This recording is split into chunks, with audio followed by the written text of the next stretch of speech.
My mother-in-law in Laos has fallen victim to numerous romance scams, losing tens of thousands of dollars. Despite our support, she continues to make reckless decisions, including trying to sell her house. Now, we're stepping in for an intervention to stop her from losing everything. My mother-in-law, MIL, lives in Laos, a developing country in Asia. I was born there too, but left when I was just 10 months old. Over the years, MIL has fallen victim to romance scams, typically losing between $2,000 and $5,000 each time. Recently, we learned she had gotten involved in another scam over the past 6 months, but we didn't think it was too serious at first.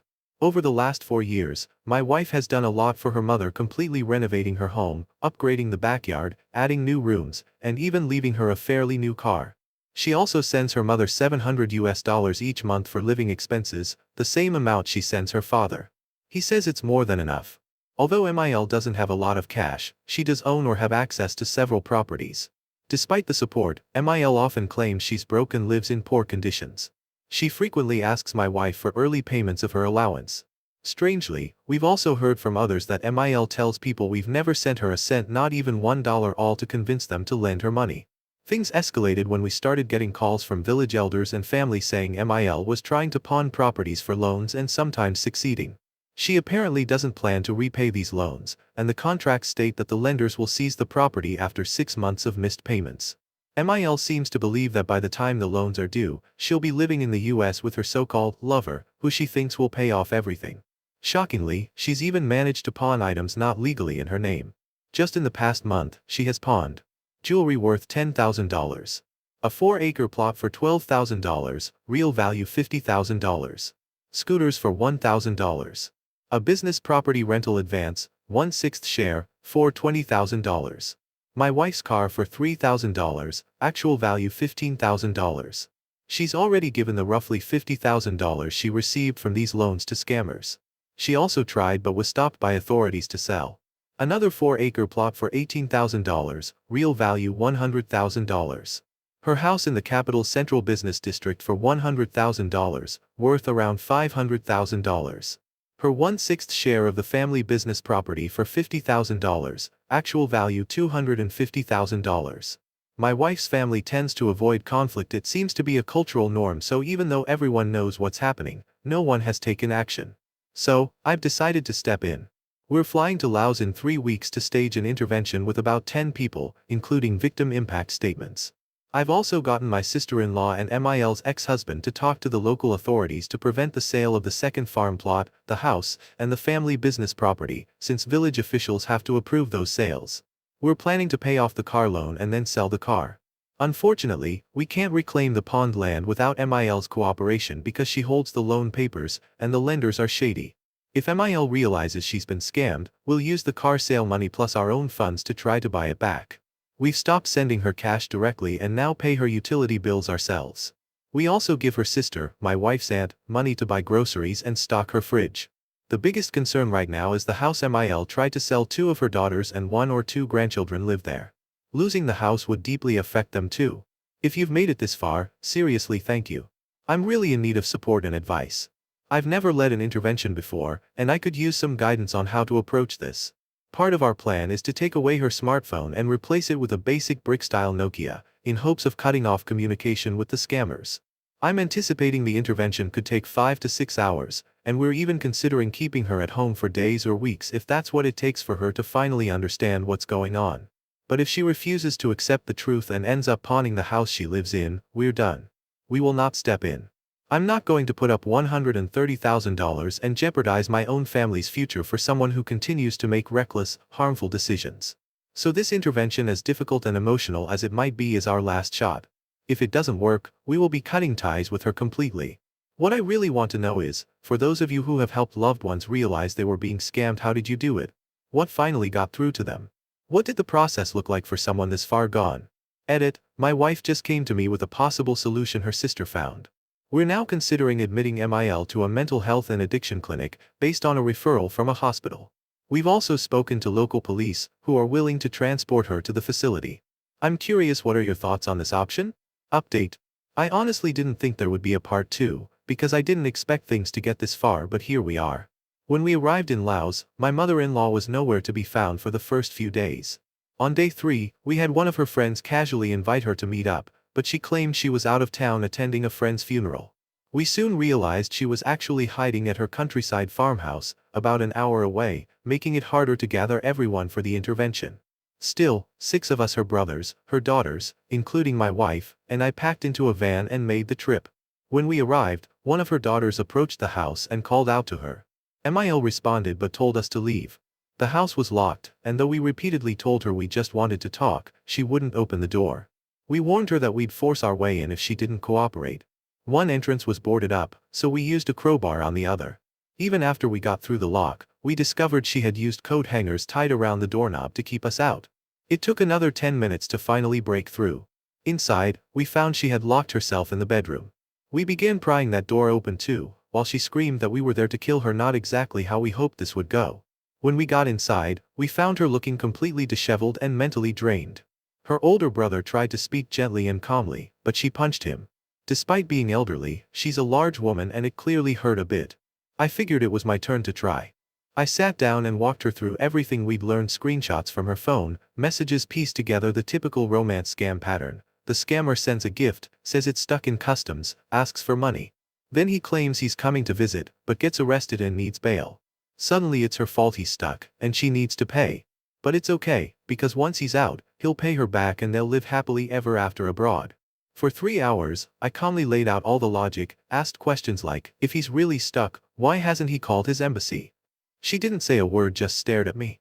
5 hours in, when everyone was exhausted and on the verge of giving up, I simply gave her a hug. That broke her.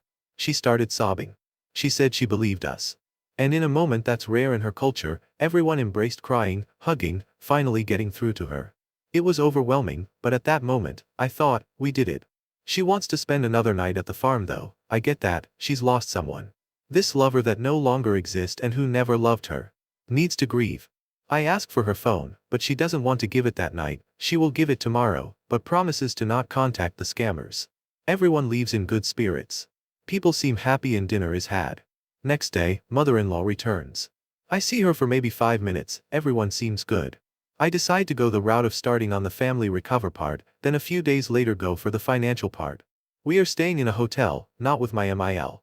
So next day, small family dinner is had, people are happy to have their mother back. 2 days later, bigger family dinner, MIL seems happy, she agrees to talk about the financial part the next day. This whole time, I did not get that phone back from her, I was so focused on getting the family part back. Mistake. At the table, it's just me, my mother-in-law, and her daughters. I start gently, you still believe us and not this scammer Kevin, right? She looks me dead in the eye and says, I don't know what you're talking about. There was never a Kevin. Yep. She's still in contact with the scammer. Everyone loses it. One of her daughters slams down photocopies of text conversations between her and the scammer, yelling, oh yes, that Kevin. I'm stunned this is even happening. I try to calm everyone down, but the room is tense. It's like she knows it's a scam and yet still holds on to some belief in him. We ask for her property documents so she can't sell or pawn anything else, but she only hands over partial paperwork or photocopies, no originals. Everyone's getting more and more frustrated. She insists she doesn't have any loan papers, claiming the loan sharks kept them all. We don't buy it. Then she pulls out her phone, saying she'll look for a contact. That's when my wife snaps. She lunges for the phone. She may be slim, but she's strong and goes to the gym regularly. I jump in too. Now it's the 3 of us wrestling for her phone, but we get it. My wife immediately starts reading through messages between her mom and both the scammer and the loan sharks. Turns out it's exactly what we suspected, a textbook romance scam. Everyone is quiet now. My MIL just sits there, not fighting it anymore. But the absurdity of what we're reading, fake identities, fake photos, is baffling. The scammer claims to be an American, the head of medicine at some hospital in Boston. Because, of course, a man like that would fall for an elderly, overweight woman he's never met in real life. At one point, my wife finds a message where MIL asked the scammer why he didn't go to his embassy. His excuse? There isn't one from my country where I'm being held. When we press her, she finally says he's in Germany. Okay, fine. I pull out my phone and show her that not only does the US have an embassy in Germany, it has a bunch of consulates and offices too. Her response? I'll have to let Kevin know, maybe he didn't know about that. She still believes in him. We show her the fake plane ticket he sent, supposedly proof of his jet-setting lifestyle, a non-stop flight from Kazakhstan to Tennessee on flight UA 134. The image is so fake it's laughable. Google would have debunked it in 5 seconds. Still, we're trying to stay calm, explaining everything as clearly as possible. Then we move on to the loan shark messages. Financially, the situation is as bad as we feared with one huge twist. She managed to pawn the farmhouse. We didn't think she could, because her ex-husband is still listed on the title, and he never signed off on it. Now people are furious and I can't hold them back anymore. They let her have it, verbally. We lay everything out on paper: the total debt, the properties, what's been lost. She doesn't even flinch. We did, though, when we added it up, $70,000 in debt, all for properties and assets that were worth around $350,000. We try for 2 hours to talk sense into her, but she's still fully committed to believing the scammers. There is just one property left not pawned. The one in the we're currently in, the one that only has her name, but is actually her ex-husband's childhood house. Everyone leaves frustrated. My wife and I tell her that she would never see us again. She asks for her phone back. Our reply wasn't very nice. My wife worries her mother is going to commit suicide. She doesn't. The next day, we meet up with my father-in-law. I've always thought he was a stand-up guy, and this situation didn't change that. Everyone expected him to be angry, but instead, he was just heartbroken. He explained that he had voluntarily taken his name off the title of the house in the capital. Why? Because he didn't want his kids or grandkids to ever feel like he might kick them out, especially since his ex-wife had repeatedly accused him of planning exactly that. He was in tears, saying he only ever wanted the best for his family. We agreed to meet again the next day to start working on a plan, one that involving the police, since MIL had illegally sold the farmhouse that did have FIL's name on the title. Later, my wife dug deeper into her mom's phone, and things became clearer. Surprisingly, the loan sharks weren't nearly as predatory as we initially feared, even the one who accepted a property as collateral despite knowing FIL was on the deed. There were 2 main lenders.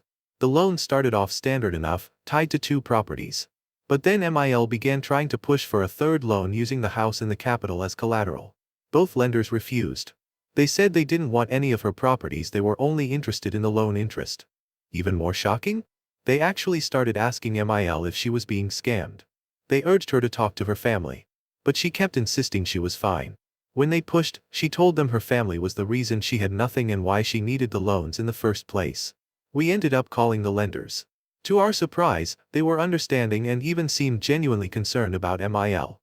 One of them only asked for the principal back. The other agreed to settle for the principal plus 1 month's interest, a huge break from what had accrued. Then my wife asked, "Do you remember the jewelry we got at our wedding?" I said I hadn't thought about it in ages. She smiled grimly. "Good. Then you won't miss them." The next day, my wife was set to sell her car and use the wedding jewelry to pay off one of the loans. We already had a buyer lined up. The money wouldn't cover everything, but it was enough to reclaim the 2 farm properties. I kept quiet about it, but losing the jewelry stung.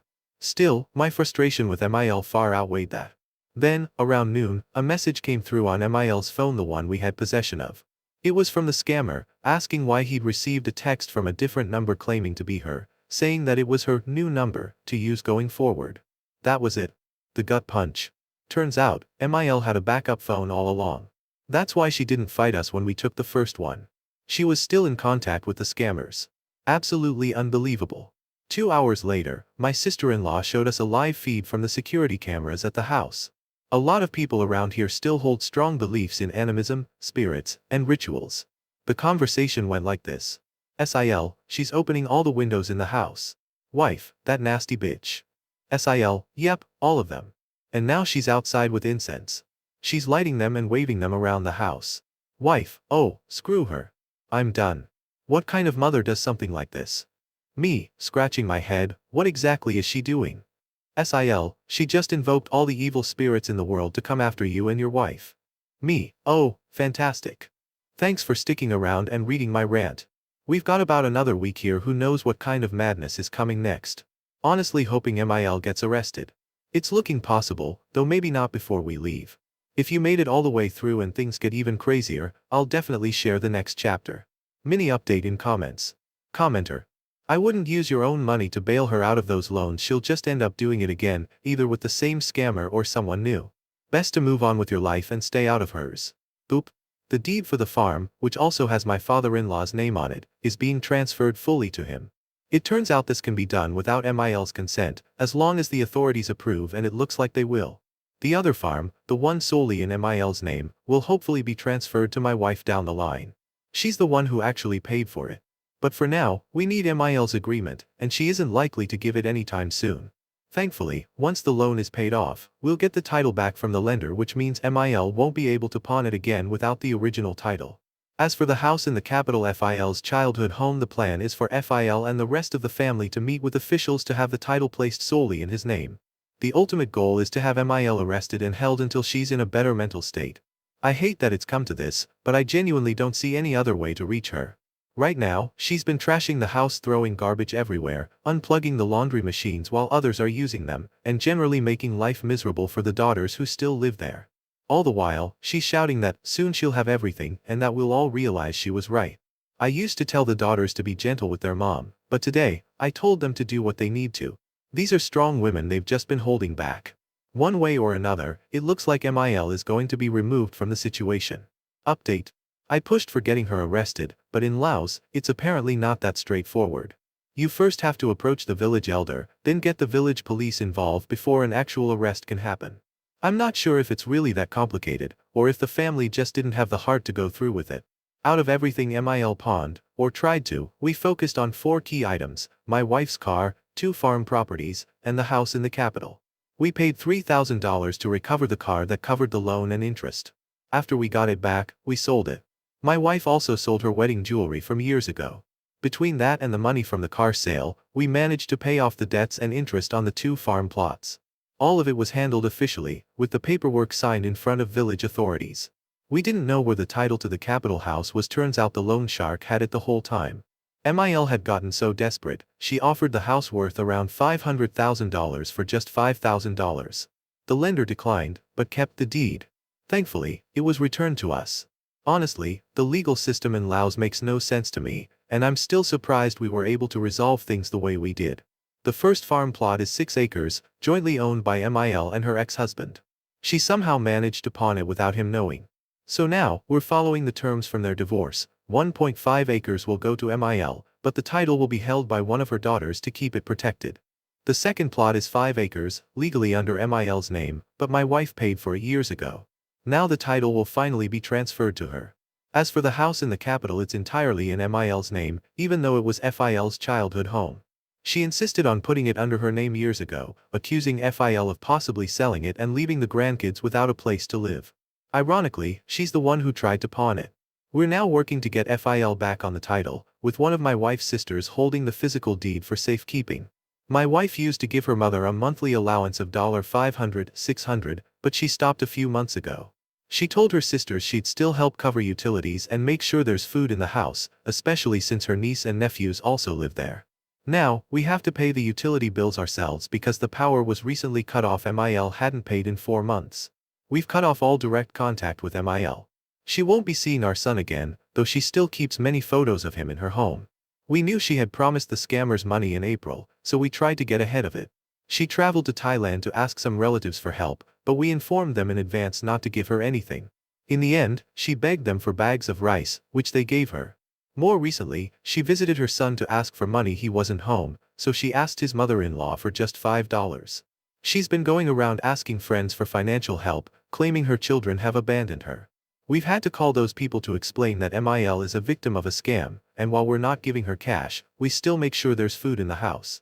Sadly, MIL still believes the scammers. She refuses to accept that she gave away the final total $70,000 and clings to the belief that her lover is real. At this point, she has nothing left to pawn since we've secured all the important documents. I can only hope that within 6 months the scammers lose interest when they realize she has nothing left, and maybe then she'll wake up. It's been mentally and emotionally draining, but I'm grateful we were able to recover all 3 property titles. At least now MIL and the kids won't end up homeless. I was born in Laos too, though I left before I turned 1, so I understand the culture. We originally planned this trip to be 5 weeks, but nearly 4 of those weeks were spent cleaning up the fallout from this scam. The trip was supposed to be centered around a baby blessing ceremony, a beautiful event with hundreds of guests that my wife had looked forward to for over a year. We cancelled it because the atmosphere was just too heavy. It wasn't until we flew to Bangkok for a few days that we finally felt like we were on vacation. My wife used to visit Laos once or twice a year, but she's made it clear she won't be going back anytime soon.